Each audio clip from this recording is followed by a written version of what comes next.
Akan Taif itu Nabi mengusap tapak kakinya, takut dia darah itu menetes ke tanah, hancurlah Taif. Andai saya, hai Abdul Somad, kalau sampai darah kaki kau menetes, kuratakan semua musuh-musuhmu yang mengejek kau di internet. Langsung saya pijakkan kaki saya itu ke tanah. Nabi Sayyidul Anbiya wal Mursalin, Sayyidul Awwalin wal Akhirin, Sayyidul Thaqalaini an-nasi ajma'in. Tapi beliau tidak disambut dengan kemuliaan oleh orang kafir musyrik di kota Taif. Abdul Somad bukan Nabi. Yang pula nanti ada yang bilang ada Nabi ke-26 namanya Abdul Somad. Abdul Somad manusia biasa saja.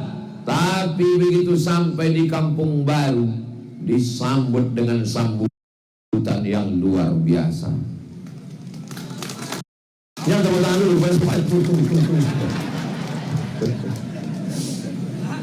sudah banyaklah saya mendatangi tempat di Indragiri Hilir ini, tapi yang paling hebat sambutannya kampung baru ini. Ini bukan basa-basi, ini bukan puja-puji. Kalau tak percaya, tanya sama saksi Pak Wahid. Betul kan Pak Wahid? Mengangguk Pak Wahid. Dari mulai pakaian. Tadi saya berangkat dari Pulau Burung, celana hitam, baju putih, disuruh ganti pakai kuning. Saya terus terang segan juga pakai kuning ini, karena Pak Wahid kan hijau. Disuruh ganti kuning. Sampai begitu turun dari apa tadi? Turun tadi dari perahu sampan speedboat, langsung dipasangkan pula tanjak. Peci saya dicabut, kasih tanjak. Ini tanjak bukan sembarang tanjak. Di mana bumi dipijak, awak berkodak. Di mana bumi dipijak, di situ langit dijunjung. Di mana jantan bertanjak, di situ perempuan bertudung. Ini bukan ece-ece ini. Tanjaknya ada simbolnya, ada maknanya. Kalau sudah ada nampak laki-laki bertanjak, maka perempuan bertudung. Semua yang ada di kampung baru ini, Masya Allah, tabarakallah, bertudung semua. Ada beberapa saya tengok tak bertudung, rupanya anak laki-laki. Lalu kemudian dipasangkan pula kain. Adat orang Melayu tak sopan kalau orang pakai celana. Kenapa? Maaf cakap, nampak belahan. Maka dipasangkan tanjak. Saya memang 10 jari saya angkat, 11 dengan kepala. Berterima kasih betul saya dikasihkan kain songkat ini. Kenapa? Rupanya tadi waktu di sampan tuh sedap kursi itu sampai tertidur kami. Sejuklah kursi ini. Saya sangka sejuk kena AC, rupanya basah. Pas turun saya rasa, basah. Nanti ditengok jamaah lah nih. Makanya tadi begitu turun, pemasangan songket. Alhamdulillah. Kota adalah songket ini. Ditengok orang dari belakang, terkencing Ustaz. Lalu kemudian disambut pula dengan tarian, namanya tarian persembahan. Datanglah anak kecil-kecil, lucu-lucunya. Mudah-mudahan menjadi anak yang solihah-solihah. Saya pernah ditelepon orang, Bu, Pak, Assalamualaikum Ustaz Somad. Waalaikumsalam.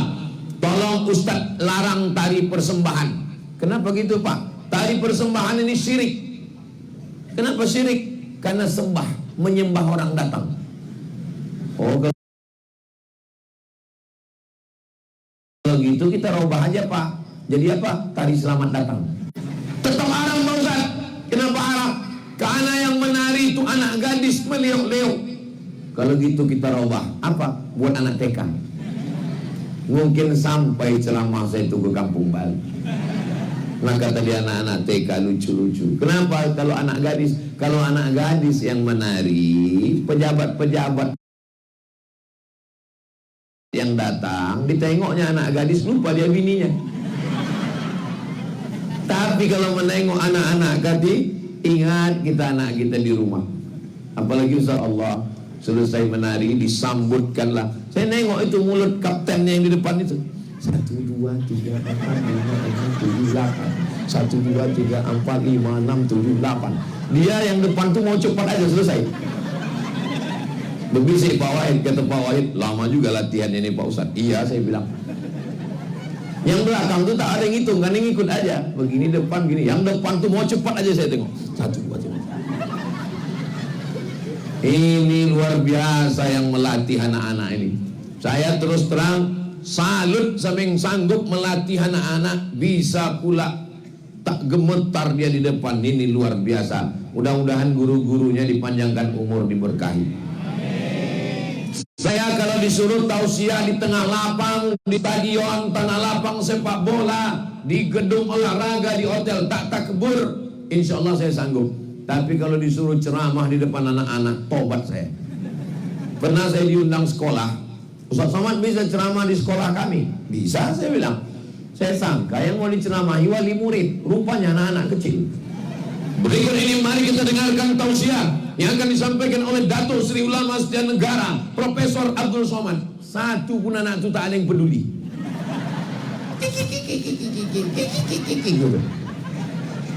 Saya pun menunjukkan kehebatan saya lah, tampil depan. Assalamualaikum, alhamdulillah, wassalam. Tak ada satu pun yang peduli.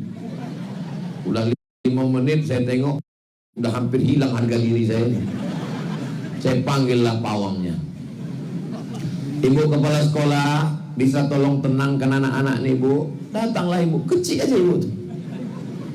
Anak-anak, tepuk anak soleh. Anak soleh, bisa anak-anak itu patuh semua. Saya seakan-akan dalam hati sedang ditegur Allah. Abdul Somad, kau sangka hebat betul kau? Belum ada apa-apanya dibanding ibu pawang ini. Ada ibu yang mendidik anak kita pandai menarikan tari persembahan, luar biasa. Setelah itu dibawakannya pula tepak sirih. Di beberapa daerah saya pernah juga disambut pakai tepak sirih. Pas dibuka isinya permen. Ini adat istiadat sudah dirubah. Tapi di kampung baru, memang kampungnya baru, tapi adatnya tetap lama. Memang betul-betul sirih. Saya ambil sirihnya, saya makan. Kenapa tamu yang datang itu disambut dengan sirih? Supaya dia merasakan manis, pedar, kelat, pahitnya kehidupan. Karena sirih itu isinya apa? Ada kapurnya, ada daun sirih, ada pinang mudanya, ada gambirnya, ditelan menjadi satu. Disitulah obat yang luar biasa. Makanya nenek moyang kita dulu tak pernah kena sakit gigi. Kenapa? Ulat gigi itu ketakutan. Menengok warna gigi itu aja lari dia. Menghilangkan bau mulut. Ini kadang kawan-kawan mau berbisik sama kita. Dia berbisik, kita nahan napas. Orang zaman dulu tak ada kena bau mulut. Kenapa? Daun sirih. Dan sekarang alhamdulillah sudah ada pasta gigi pakai daun sirih. Bapak Ibu yang dimuliakan Allah, saya memang suka makan sirih ini. Awalnya saya pergi ke suku Talang Mama di pedalaman. Saya tengok kepala suku mengambil daun sirih, saya pun ambil daun sirih. Saya tengok dia mengoles dengan kapur, saya oleskan pula kapur. Saya tengok dia mau ngambil gambir, saya pecahkan pula gambir. Saya tengok dia memotong pinang, saya potong pula pinang. Dia lipat, saya lipat. Dia kunyah, saya kunyah. Dia senyum, saya tidak. Ternyata dia sudah merasakan manisnya sirih. Allah bisa karena terbiasa. Tradisi makan sirih masih dilanjutkan.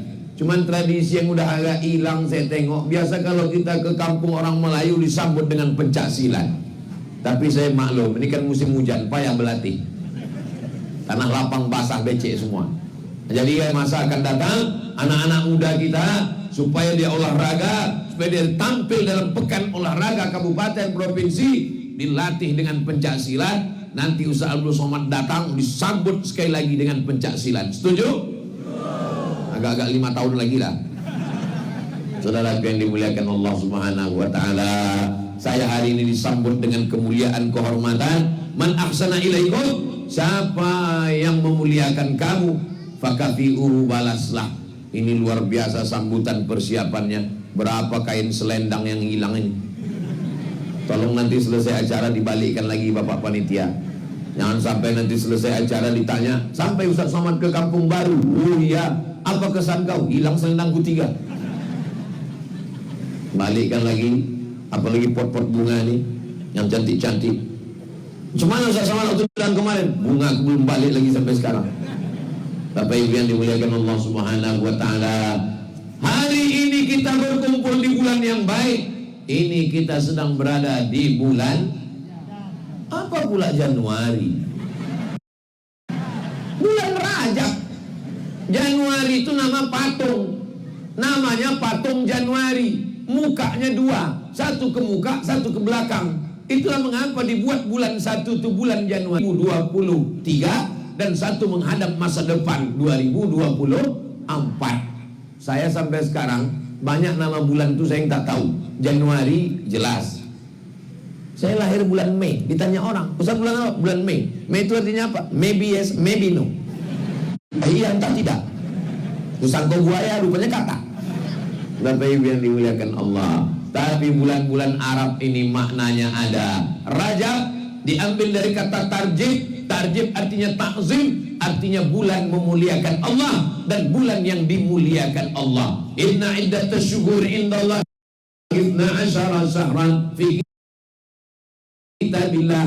Allah menciptakan 12 bulan. Minha arba'atun hurum. Ada 4 bulan yang mulia. Zulqa'dah, Zulhijjah, Muharram, dan 1 yang terpisah. Itulah dia bulan Rajab. Ibu-ibu yang kemarin ada tinggal puasa 7 hari diganti di bulan Rajab. Yang mengganti besok hari Ahad. Saya datang hari Kamis, hari Jumat, hari Sabtu, hari Ahad, terakhir hari Senin jangan lupa puasa. Niatnya niat puasa qadha. Saya niat puasa qadha mengganti yang tinggal kemarin ya Allah. Pada hari Senin di bulan Rajab dapat 3. Puasa qadha tunai, dapat niat puasa sunat Rajab, dan dapat pahala puasa Senin. Karena ibu kemarin kan tinggal 7 hari. Ustaz ini kalau puasa ibu ini aja yang diingatkannya. Karena ibu yang tinggal 7 hari, lupanya lakinya 17 hari. Saya ingatkan ibu karena bapak lupa mengasih tahu. Kalau dapat laki yang mengaji, dia akan tanya istrinya, oh my dear bu hati belayan jiwa, berapa hari puasa kau tinggal sekali dek? Waktu anak kita pertama lahir itu bang, kan waktu itu mengandungnya bulan Ramadan, 30 hari aku tak puasa. Habis itu menyusukan 2 tahun. Tahun pertama 30, tahun kedua 30. Jadi satu anak itu 90 hari utang tak puasa. Anak kita berapa dek? 12 bang. Bangunkan dia jam 4 malam untuk makan sahur. Ini selama saya pergi 4 hari ini, istri saya puasa. Kemarin saya pergi, dia bilang, aku puasa. Sarapan tak ikut sarapan, aku puasa. Kenapa? Masih ada utang puasa anak kita. Kemarin kebetulan mengandung bulan Ramadan. Berapa hari lagi? Nanti insya Allah diganti. Almarhumah emak saya tanya, mak, waktu mengandung aku dulu berapa kali mak tak puasa? Kau dulu dalam kandungan aku sakit terus, maka 30 hari aku tak puasa. Menyusukan tahun pertama 30 hari, tahun kedua 30 hari, mak ganti. Digantinya puasa Senin, Kamis, Senin, Kamis, Senin, Kamis, Senin, Kamis, 8 hari dalam sebulan. 10 bulan 80 hari, 11 bulan 88 hari, tambah 2 hari. Setahun puasa Senin, Kamis, lunas untuk 1 anak, badan sehat. Ini banyak orang sekarang, ibu nggak makan, diet. Apa diet? Diet siang diet, malam 3 mangkuk kolak. Puasa sunat lebih bagus. Puasa sunat. Almarhumah ibu saya umur 70 tahun, meninggal hari Senin, habis makan sahur, dalam keadaan sehat walafiat. Saya tanya, kalau mak tak sanggup puasa, ku bayarkan fidyah. Aku jangankan puasa Ramadan, puasa Senin Kamis ku tak pernah tinggal. Badannya sehat, tidak ada sakit apa-apa. Bapak Ibu yang dimuliakan Allah, maka bulan Rajab ini saatnya bagus untuk mengganti puasa yang tinggal. Mudah-mudahan hari ini tak ada yang puasa. Kenapa tak puasa? Kita sedang acara. Jadi Pak Ustaz, kalau kita sedang acara, tiba-tiba kita puasa sunat, bolehkah kita batalkan? Faman sya'a falyasum. Siapa yang mau melanjutkan puasanya silakan. Siapa yang mau berbuka silakan. Ustaz Somad sedang acara, ya. Terus Ustaz sedang puasa, betul. Tiba-tiba diajak makan, Ustaz batalkan atau Ustaz teruskan? Ku tengok lauknya dulu. Kok cuma ayam goreng, teruskanlah. Tapi kalau nampak pula di situ udang kepiting, apa lagi? Allahumma barik lana. Kalau kita ngajinya sama, tidak pernah tersinggung. Datanglah Pak Abdul Wahid ke rumah saya. Saya sedang puasa. Saya bilang, Pak Wahid silakan makan, aku sedang puasa. Beliau tak tersinggung. Kenapa? Karena dia tahu memuliakan Allah, memuliakan manusia. Maka tamu dimuliakan. Atau waktu beliau datang saya tanya, Pak Wahid, kata beliau, saya mohon maaf Ustaz Somad, saya sedang puasa. Saya pun tak tersinggung. Kenapa? Karena dia sedang melaksanakan kewajiban kepada Allah. Itulah bedanya kalau kita sama-sama ngaji. Tapi kalau tak ngaji, datang tamu, kau tak makan? Aduh, saya puasa. Alah, macam kau aja masuk surga. Inilah pentingnya mengaji. Bapak Ibu yang dimuliakan Allah Subhanahu wa taala. Di bulan Rajab, saya Pak Ustadz bulan Rajab ini belum bisa puasa Pak Ustadz. Datanglah bapak-bapak, badannya berotot tegap, kumisnya melintang. Nama tak boleh sebut, menjaga kode etik. Ustadz Somad, ya, ada yang mau saya tanya Pak Ustadz. Tanya aja dalam pengajian. Segan saya Pak Ustadz, banyak orang. Saya mau 4 mata Pak Ustadz. Jangankan 4, 3 pun bisa. Apa masalahnya? Saya nggak bisa puasa Pak Ustadz. Loh, Bapak tegap, kenapa tak bisa puasa? Buah pinggang saya sudah dicabut 1 di Malaka Pak Ustadz. Kata dokter, tidak bisa kerja berat dan tak bisa puasa. Kalau penyakitnya mah akut. Mah akut ini tak bisa kalau tak diisi nasi. Bapak-bapak, ibu-ibu kemana-mana bawa tas laptop. Begitu dibuka isinya roti gabin. Karena setiap 2 jam berbunyi perut, naik asam lambung. Tak bisa kalau tak makan. Maka kena mah akut. Atau yang kena diabetes akut. Kalau tidak masuk manisan menggeletar badan. Maka ini dia tidak berpuasa, tapi membayar fidyah. Fidyatun ta'amu miskin. Membayar fidyah, kasih makan orang miskin. Saya ini Pak Ustadz demam Pak Ustadz. Demam apa? Demam puyuh. Nah, itu tidak pula bayar fidyah. Fa'iddatun min ayyamin ukhar. Diganti di hari yang lain. Begitulah Allah sudah menjelaskannya. Kita tinggal ikut sami'na wa ata'na. Mudah-mudahan ibu-ibu diberikan kekuatan untuk melaksanakan membayar puasa di bulan Rajab dan di bulan Sya'ban 2 bulan ini insyaallah. Amin. Hari ini kita masuk tanggal 7. Semalam hari Jumat 7, hari Sabtu hari ini 8 Rajab. Masih ada waktu lebih kurang 52 hari lagi untuk mengqadha puasa. Itulah enaknya kalau punya suami yang mengaji. Adinda bangun ya makan sahur. Tapi kalau dapat laki Fir'aun sedang puasa pun ibu disuruhnya batal. Apa kau puasa-puasa? Batalkan aja lah. Ibu jangan diam, kasih tahu. Aku puasa ini karena anak kita. Anak ini ada karena kau. Betul kan Bu? Diam aja Bu. Bapak Ibu yang dimuliakan Allah Subhanahu wa taala, bulan Rajab juga adalah bulan terjadinya peristiwa besar Isra dan Mi'raj. Inilah yang hari ini kita sedang peringati. Kita tengok dulu apa temanya di baliho. Hadiri dan syiarkanlah kajian spesial Isra Mi'raj, mendalami hikmahnya dalam konteks pendidikan agama. Jadi hari ini kita konsen pendidikan agama. Saya sebetulnya mau menengok tema sekaligus menengok foto saya yang besar dipasang. Pak Camat Concong, Bapak Ahmad Bahrin, SKMMH, kecil fotonya dibuat. Bapak M. Zainuddin, Kepala Desa Kampung Baru, kecil juga gambarnya dibuat. Bapak Badrun Ibrahim, Ketua PHBI Masjid Jami' Nurul Falah, kecil juga. Dr. Junaidi agak besar sedikit. Begitulah cara mereka memuliakan. Ini kotak-kotak sudah datang. Bagi ibu yang jantungnya tak normal mendengar kotak ini. Tadi waktu sebelum kotak ini datang, jantung saya normal aja Pak Ustaz. Begitu nampak kotak, maka untuk menenangkan hati ini kita berselawat. Allahumma sholli ala Sayyidina Muhammad wa asli zalimin bizalimin wa akhrijna min bainihim salimin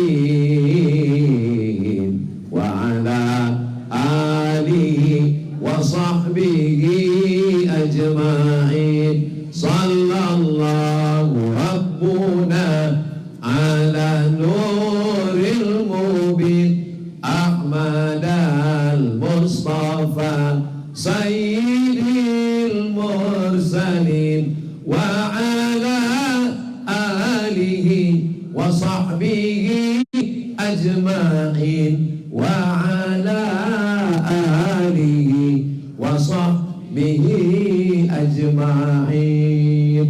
Naikkan juga kotak itu ke atas karena banyak ikan-ikan besar ini. Ada ikan lumba-lumba, ada ikan paus, ada ikan hiu. Bapak Ibu yang dimuliakan Allah Subhanahu wa taala, mudah-mudahan orang yang berinfak dan bersedekah diberikan rezeki yang berlimpah, dijaga Allah anaknya dari narkoba, dijaga istrinya tidak berselingkuh, dijaga suaminya tak dilarikan pelakor. Yang tak bersedekah tahu sendirilah. Janganlah ngancam-ngancam Pak Ustaz. Tak ada ngancam, cuman ya waspada aja lah. Entah dilarikan bot, entah dilarikan pompong. Bapak Ibu yang dimuliakan Allah Subhanahu wa taala, pelajaran yang bisa kita ambil dari Isra Mi'raj terkait dengan pendidikan ada 5 pelajaran. Pelajaran yang pertama, kira-kira bisa diingat? Apa pula bisa? Belum kusebutkan lagi. Pelajaran yang pertama, bahwa Nabi kehilangan. Sebelum Isra Mi'raj itu meninggal istrinya namanya Khadijah, meninggal pamannya namanya Abu Thalib, meninggal Khadijah yang selama ini menyelimutinya waktu dia kedinginan, menyabarkannya. Meninggal pamannya yang membelanya. Tak berani Abu Jahal, Abu Lahab mengganggu karena dia keponakan Abu Thalib. Abu Thalib anak Abdul Muttalib, Abdul Muttalib anak Hashim, Hashim anak Abdi Manaf, Abdi Manaf anak Qusay, keturunan Adnan, cucu cicit Ismail, anak kandung Ibrahim alaihi salam. Tapi tempat bergantung itu sekarang patah. Khadijah meninggal, Abu Thalib pun meninggal. Nabi pergi ke Taif, diharap orang Taif akan menyambut. Orang Taif tak menyambut dengan marhaban ya Nurul Aini. Orang Taif tak menyambut dengan marhaban Jaddal Husaini. Orang Taif tak menyambut dengan marhaban ahlan wa sahlan. Mereka sambut dengan caci maki, hinaan, lemparan batu dan kotoran. Apa pelajaran yang pertama? Hanya bergantung kepada Allah. Bergantung kepada istri mati, bergantung kepada suami meninggal, bergantung kepada harta binasa, bergantung kepada kelapa, bergantung kepada ikan, bergantung kepada makhluk. Jangan bergantung kepada manusia, bergantunglah kepada Dia. Siapa Dia? Qul huwallahu ahad, Allahus. Ini dia. Ini bukan Allah, ini hamba Allah. Maka bergantunglah kepada Allah. Berat ujian hidup, Allah Maha Besar. Angkat kedua tangan, Allahu Akbar. Berat hidup saya ini Pak Ustaz. Saya lahir sebagai anak yatim, ayah tak ada, tak lama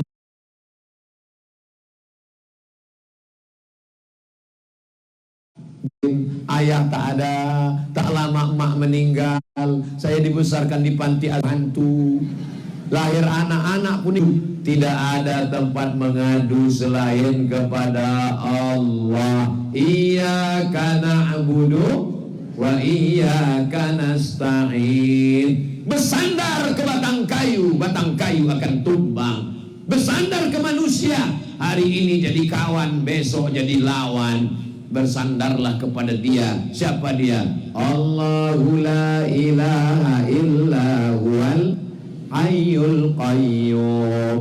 Bersandar kepada kawan-kawan akan mengantuk, akan letih, akan lesu, akan loyo. Bersandar kepada Dia. Siapa Dia? La ta'khudhuhu sinatun wala naum. Dia Maha Kuasa. Lahu ma fis samawati wa ma fil ardh. Tak ada yang bisa menolong kecuali Dia. Man zalladzi yashfa'u 'indahu illa biiznih. Dia Maha tahu apa yang ada dalam hatiku, dalam pikiranku. Ya'lamu ma baina aydihim wa ma khalfahum wa la yuhituna bi syai'in min ilmihi illa bima syaa. Bagaimana kekuasaannya? Wasi'a kursiyyus samawati wal ardh wa la ya'uluhu hifzuhuma wa huwal 'aliyyul 'azim. Itulah mengapa kita disuruh membaca ayat kursi saat takut diganggu hantu, jembalang tanah, setan, nyi blorong, sundil bolong, suster ngesot, mak lampir. Semuanya kita bacakan Allahu la ilaha illa huwal hayyul qayyum. Bergantung kepada Allah. Ini pelajaran yang pertama. Malam tadi kami cemas. Kenapa? Nampaknya dingin, hujan lebat. Pagi tadi kami keluar, gelap, mendung. Macam manalah nanti kalau hujan? Rupanya orang kampung baru hanya berlindung kepada Allah. Jangan-jangan ini pakai pawang nih. Tidak Pak Ustaz.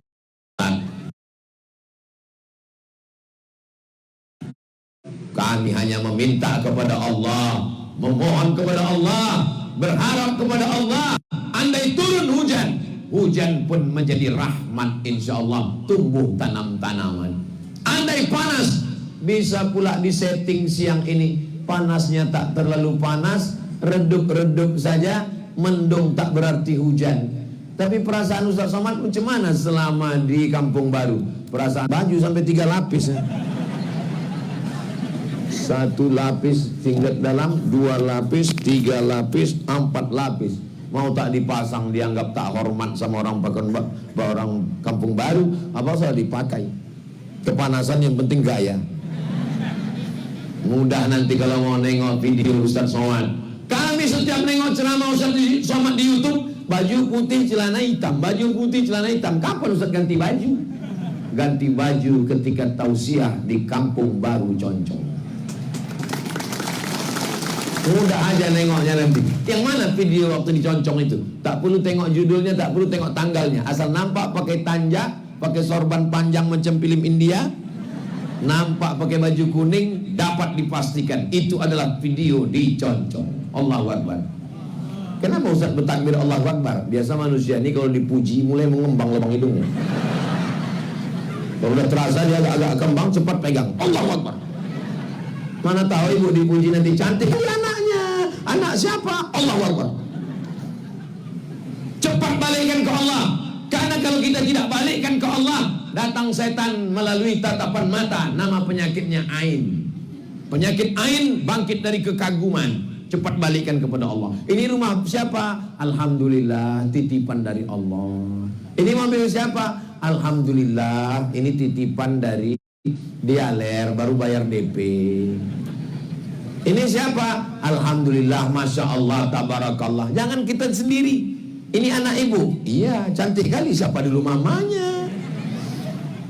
Balikkan kepada Allah. Makanya awal ayat Isra Mi'raj yang dibaca Qari'ah kita tadi, A'udzu billahi minasyaitonir rajim. Allah. Ayat Ayat yang kedua, Bismillahirrahmanirrahim. Allah.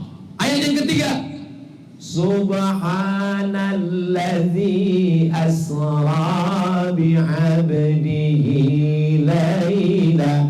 Subhanallah, maha suci Allah. Apapun yang terjadi katakan Allah. Subhanallah walhamdulillah wala ilaha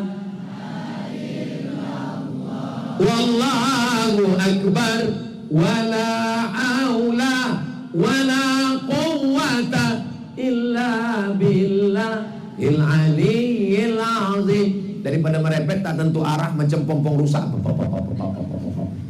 Kau sudah lain tak balik, baru tahu kita mau nikah sama kau dulu. Memangnya kalau merepet datang rezeki, pulang suami, dia sudah berusaha, kaki jadi kepala, kepala jadi kaki, tunggang langgang lintang pukang, tak dapat apa-apa, pulang dia. Dek, mohon maaf, nggak ada apa-apa, dek. Ibu bilang, Subhanallah walhamdulillah. Nanti pas jam 12 dia nanya, apa makan siang kita, dek? Subhanallah, kau jangan marah. Kau marah, aku campakkan kau ke laut. Betul, Bu? Oh, betul kata ibu nih. Marah tidak menyelesaikan masalah, mengamuk tak menyelesaikan masalah. Ambil wudhu kalau kebetulan pagi sholat duha. Usolli sunnatad duha rak'ataini lillahi ta'ala. Allahu akbar. Masalah ini besar, engkau maha besar. Allahu akbar. Tapi utang ini besar Pak Ustaz. Allah maha besar. Allahu akbar. Gimana caranya Pak Ustaz? Asal nampak dia udah mau dekat datang, segera sholat duha. Assalamualaikum Bu, kapan dibayar? Allahu akbar. Panjang buat. Ayat pertama Yasin. Saudara yang dimuliakan Allah Subhanahu wa taala, mudah-mudahan yang terlilit utang dibukakan Allah pintu rezekinya. Banyak juga yang berutang. Katanya Pak Ustaz kalau kita sholat duha utang kita dilunaskan. Katanya kalau kita baca surat Al-Waqiah kita dibantu bayar utang. Ini memahaminya dengan rasional. Kalau sholat duha berarti dia bangun pagi, semangat, mandi, setelah itu berusaha. Bukan berarti setelah sholat duha tarik selimut. Pas ditanya, kau tak berusaha? Hutang dilunaskan Allah. Kata tukang kredit, memang dilunaskan Allah, tapi kau kudu selesaikan juga, kata dia. Bapak Ibu yang dimuliakan Allah Subhanahu wa taala, pelajaran yang pertama dari Isra Mi'raj hanya bergantung kepada Allah. Saya Pak Ustadz lahir sebagai anak yatim, harta warisan tak ada.